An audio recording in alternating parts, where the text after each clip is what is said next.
Let's look at this example.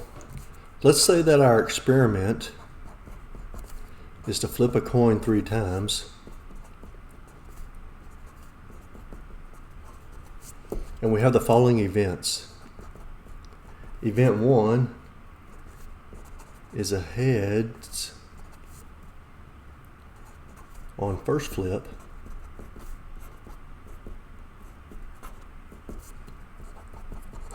And E2 is exactly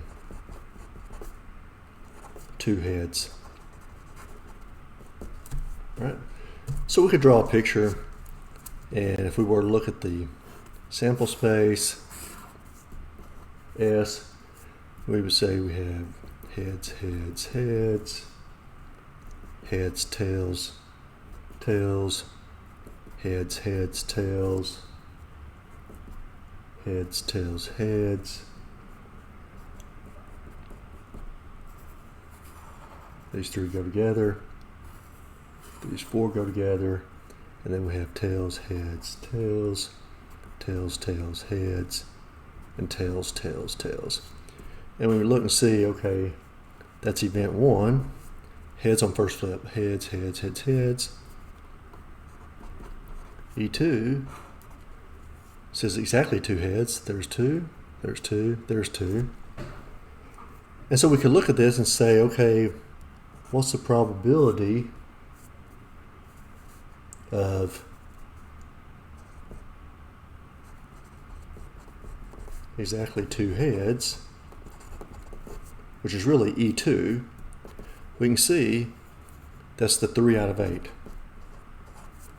Okay? But what if I were to ask you instead, what's the probability of E2 knowing E1 is true? That is, we know that we already have a head, and we want to know what's the probability of getting exactly 2 heads. Well, if we were to look at E1, once again, heads, heads, heads, heads, tails, tails, heads, heads, tails, and heads, tails, heads, we can partition this particular subset into these 2 sides. So if we know it's E1, we know it has to be one of these 4. If we're saying, okay, what are the odds of getting E2, exactly 2 heads out of this, the probability here, where this would be inside here, is 2 out of 4, which is 1/2. So what I've just done is calculate what's called a conditional probability.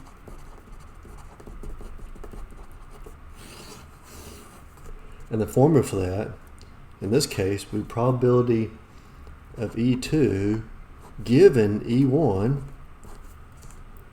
Okay? That's how I say this. Probability of E2 given E1 is equal to the probability of the intersection of E2 and E1 divided by the probability of E1. And so what is that? Well, if we look at this, the intersection is 2 out of the 8. The probability of event 1 is the 4 out of 8, which becomes 2/4, which becomes 1/2. And that's what I got. So that was a conditional probability. If we know this additional information, E1 happened, so now what would be the probability of E2? Whereas before, it would have been just 3/8. Notice our probability changed here. It went up to 1/2 from 3/8. Okay? Let's look at an example we had done in my last video. So example, flip coin 3 times. E1 is equal to heads on first flip.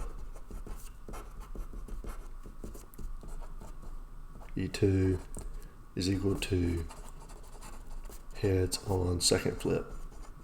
or excuse me, on the last flip was what we had done. Okay, so now we're asking, what's the probability of E2 given E1? So now if we look at the sample space,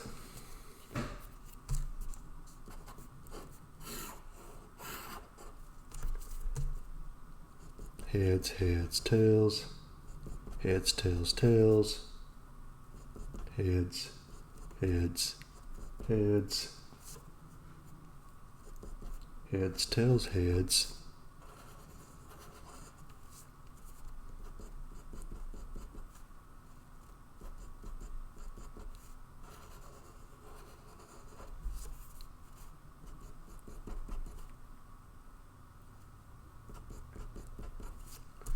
so those are our 8 possibilities. And so if we were to look, we have that probability of E1, heads on the first flip, was equal to 4/8, which is 1/2. Probability of E2, heads on the last flip, that's what these are, sorry, this should be heads there, is also 4/8, which is 1/2. So now we have the probability of E2 given E1, probability of the intersection of E2 with E1, divided by the probability of E1. And one way to remember the formula is notice this and this are the same, E1, E1. Okay? Now if we look at the intersection, it's 2 of the 4, or excuse me, 2 of the 8, which is 1/4 divided by 1/2. So this is 1/4 divided by 1/2, which is 1/4 times 2/1, which becomes 1/2. But when we look and say, well, P2, or P of E2, that was also 1/2. So this is, we get the same value whether we know what E1 was or we don't know what E1 was. So how can that be? Well, in this sense, or excuse me, in this case, we say that E1 and E2 are independent events.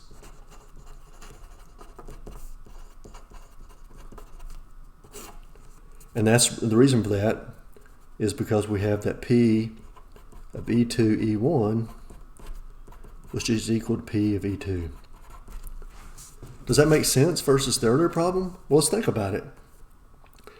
Does getting a heads on the first flip in any way affect what the last flip will be? Well, no, they're completely unrelated things. In the earlier example, when we were saying heads on the first flip and then exactly 2 heads, well, if I have heads on the first flip, we're already part of the way there. And so then we could either get heads and tails for the next 2 flips, or we could get tails heads for the next 2 flips and still get 2 heads, right? Whereas if we had had tails in the first flip, there's only one way to get exactly 2 heads. That'd be tails, heads, heads. So it's relevant knowing E1 in that case. But here, if I tell you that I flipped a coin and tell you it was heads and then ask you what will I get for the next flip, I'm doing a slightly different example than this. We know those are independent events. You still don't know if it's going to be heads or tails for the next one, even though you knew it was heads for the first one. So these are independent. Let's look at another example. Now, lots of times, especially if you're looking at a textbook or something, you'd be given a table. I constructed this table from this data, and you wouldn't really need to do both. You would either have this or you'd have this, and you could answer the questions. But I took this data and constructed this table, and one of the nice things about it is it gives us a partitioning, right? So the data is about breast cancer, and this is 2021 data. This is real data. So in the United States, 1 in 8 women will at some point in their life get breast cancer. 1 in 833 men, which is only 0.12%, will get breast cancer.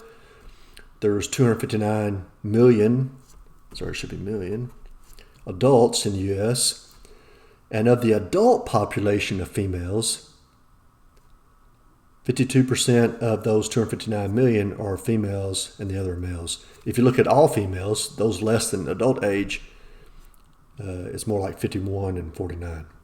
Okay? So I constructed this table, and we get this right here. So I simply took 52% of, the 259, and that'd be the 134. 48% of this would be 124.32. Took the 12.5% of the women to, get this. 0.12% of the men to get this, and so forth. So how do we answer some questions? So what's the probability that you get breast cancer given that you're a woman? What's the probability of breast cancer in woman divided by the probability of being a woman? And what's that? Well, the first one is the intersection. That's 16.83 out of the 259 million. So these are all millions.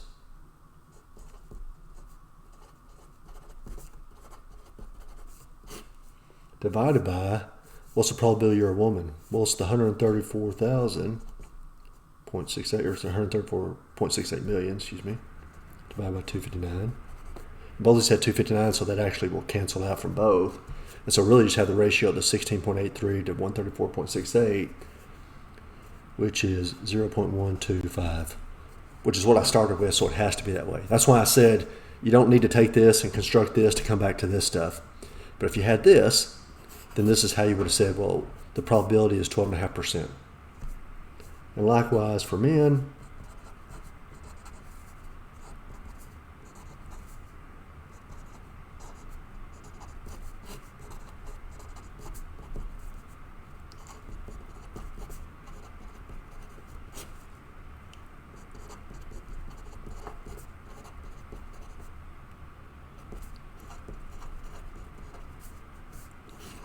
all right, and that matches, of course, what it was. All right. So what about the probability of just getting breast cancer, male or female? Well, like I said, if you look at it, this table actually sort of partitions it. So if we think about it, and the spaces aren't drawn to scale because I need room to fit everything, but you could be male and not have breast cancer. So if we say this is having breast cancer, this is not breast cancer, that's the 124.17. You could be a woman and not have breast cancer. You could be a man and have breast cancer, or a woman and have breast cancer. And so each of these four would fit into these spots. And obviously 0.15 is much smaller than any of these others, so that should be a really tiny area. All right? But of course you could do other partitionings. You could say, that's one partitioning. You could say not breast cancer or breast cancer. So in this case it would be the 242.02 and the 16.98 would be the amounts for these. So the probability of breast cancer then would be the 16.98, this number right here, out of the 259 million.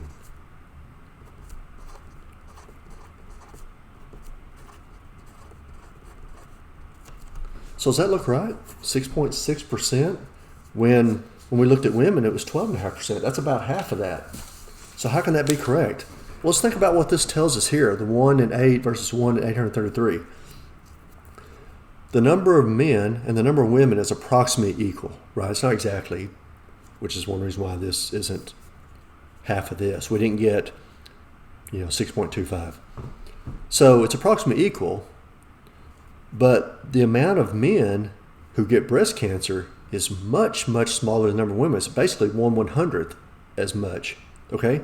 So by looking at all people who get breast cancer, or at least adults, I didn't include children, I think, in this, but all adults, we basically doubled the population we're looking at while adding just a tiny bit of people, percentage-wise, who get breast cancer, which is why this number is approximately half of what it was before.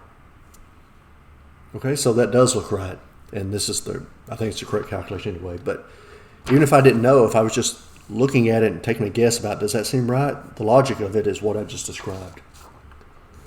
So let's look at one more thing now that we know about the conditional probability formula. So we can produce what's called the multiplicative rule.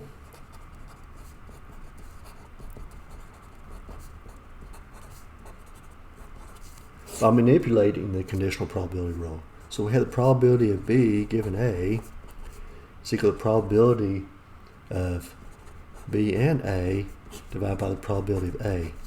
If I multiply both sides by the probability of A, then what we get is that the probability of the intersection of B and A is equal to the probability of B given A times the probability of A. And since the intersection is the same between B and A as it is A and B, this we also could just say it's this. Okay? So let's look at an example. So we have a 52 card deck. And so what is the probability that first two cards chosen are spades? Okay? So we'll say event 1 is first card is spade, and E2 is second card. Card is spade.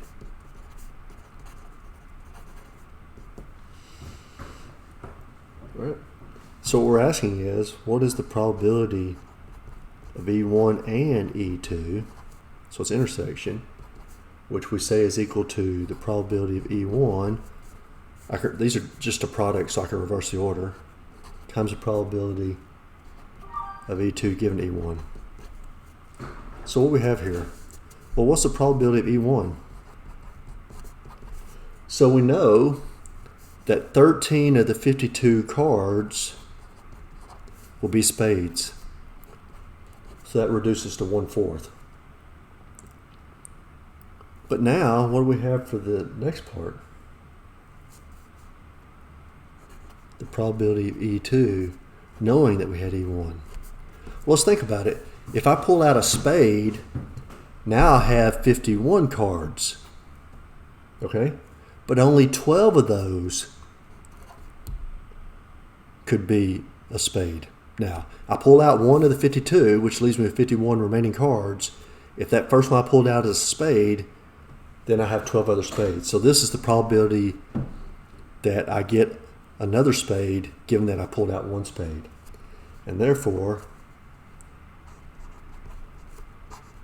the overall probability here is equal to 1352, or over 52, excuse me, times 12 over 51, which is about 0.0588.